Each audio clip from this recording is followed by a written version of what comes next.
Throughout the world, we celebrate the birth of life, the emergence of a new generation within every culture across the land and sea. However, how many of these births are planned by financially equipped parents or those that are educated to that fact? Which brings up the importance of sex education amongst our youth. The sex education in place currently in our public school system does not work. Yet it is intended to provide a proper sex education that children must retain, or for that fact, understand. The misconception, however, has led to the possible increase in sexual activity and unplanned pregnancies across the United States.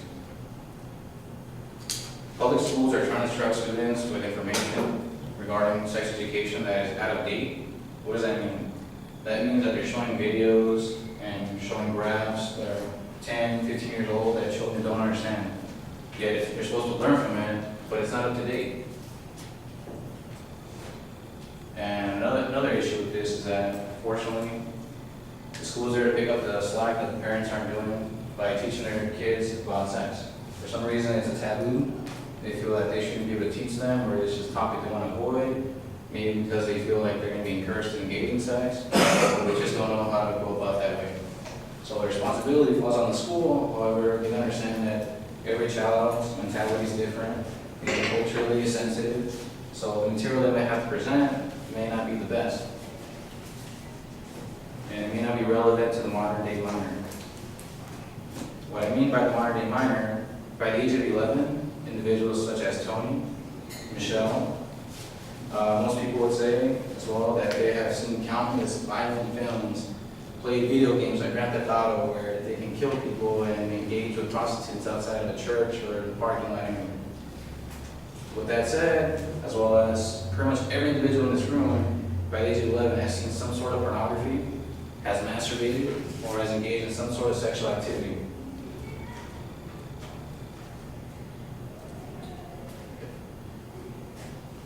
Another thing about that is that many children engage in activities they don't really know what they're getting themselves into.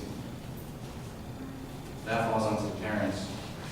Most parents think that their children are too young or inexperienced for that fact to know anything about sex. However, that is incorrect. Statistics have shown, as provided by the CDC, which illustrates that children from the ages of 13 to 24 across the United States of America had and were positive for HIV. So 13 to 24-year-olds. So if you think your child's a little too young to know about sex, guess what? They're having sex at 12, 13 years old. Another statistic is that also 400,000 young women are bearing children from the ages of 15 to 24. And that statistic goes back in 2009. The annual one, according to CDC, has actually been increased, if not stayed steady. Now the question comes up, why are so many women are bearing children at such a young age? Well, unfortunately, they don't really know what they're doing since they weren't given a proper education either from their school or the parent, which pretty much leads to their curiosity of trying to find out what is fellatio. Fellatio is a sexual act where a woman performs oral sex on a man. It can be man on man, woman on woman, where it floats your boat.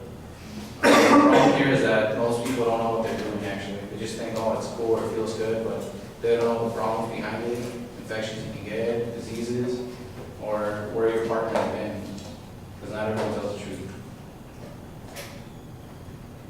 So, which brings up the issue that the importance of having a proper sex education within the public school system so that children at a young age know what sex is, what to do when they are encountered with a proposition for sex, how to properly behave, how to protect themselves, and what are the consequences of having sexual behavior if they're ill-equipped or uninformed of the consequences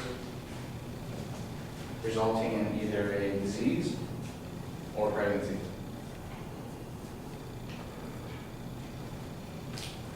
They should be giving a detailed and realistic material that they can relate to, that they can understand. Since they are children, a lot of the schools think that they won't understand the graphic content, or if they go too in detail, they'll think that they'll actually be pursuing their studies. The problem is that at the end of the day, they're academic students. So they need to be given detailed information so that they know how to protect themselves, what it is, and how they should behave from that standpoint. Young women and men across the world are engaged in sexual behaviors from the ages of 13 and above. A lot of these children do not really know what they're doing, since a lot of us at a young age were sexually curious, and sexual gratification as well is a biological instinct you cannot avoid, you cannot overcome. It's just something that you need to do in your biological life.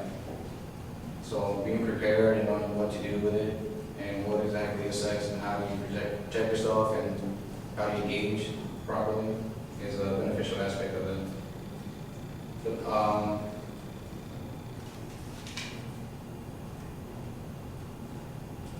The burden of sexual education, as in the previous point, falls onto the school. So from a beneficial aspect, we need to work together, and we need to come forward and agree that we need a better sex education within the school systems, so that our children are not unaware or ill prepared about the topic of sex. We teach every student how to survive in life, give them the tools to succeed, teach them that it's beneficial to go to school. Why not do the same with sex education, when the result cannot just be pregnancy, but actually can result in death?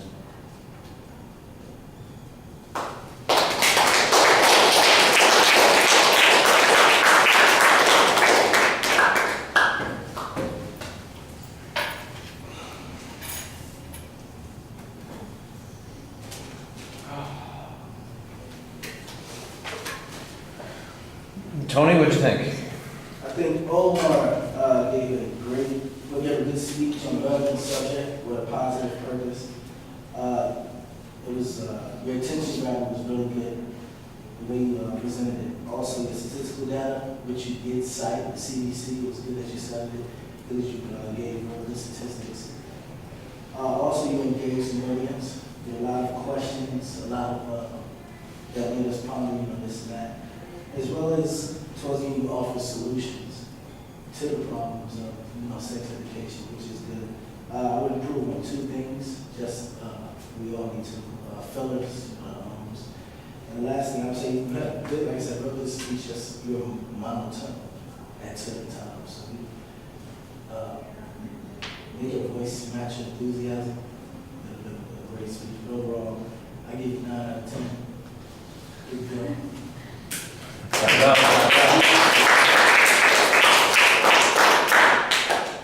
It's like Dancing with the Stars. Here's a card. All right. I thought the opening was fine. You had a good rhetorical question. It sounds like you're making a policy claim rather than a value claim. You make an argument that says that the information in the schools is not up to date, that they're not teaching the right thing, and the only proof that you give on that is a claim that the videos are 15 years old. I don't know what people are doing differently today than they were doing 15 years ago, but you could probably give us some examples of what's going on. I think that your argument should be summarized a little bit differently. You've got it feels like you're going over the same information in a couple of spots, and that the argument is not as well organized as it needs to be. You need to start with the argument that says, whatever we're doing currently is failing our kids. And how do we know that? We know that because we've got HIV among 13-year-olds. We've got kids as young as 14 giving birth. We have 400,000 unplanned pregnancies by people under the age of 24. So we know that there's something inadequate with the education that we've got now. So what is it that, what's wrong with that education? Then you say, well, we're dealing with old stuff. Well, I don't know what the old stuff is. Are they teaching,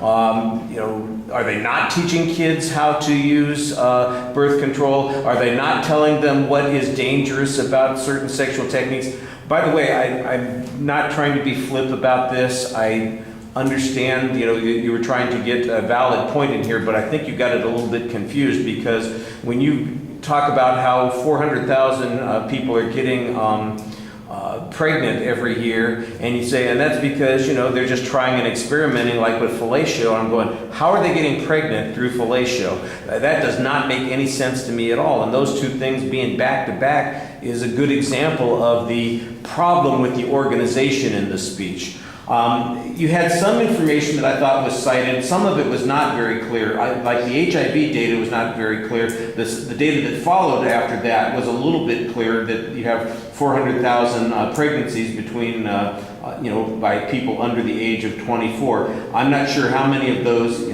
fit into the age group that you're talking about here, but that's a pretty dramatic example. If we've had an increasing teenage pregnancy rate over the last number of years, that would be another indicator that our current sex education policies are failing. All right, I got to stop because we have other people we got to get going to. All right.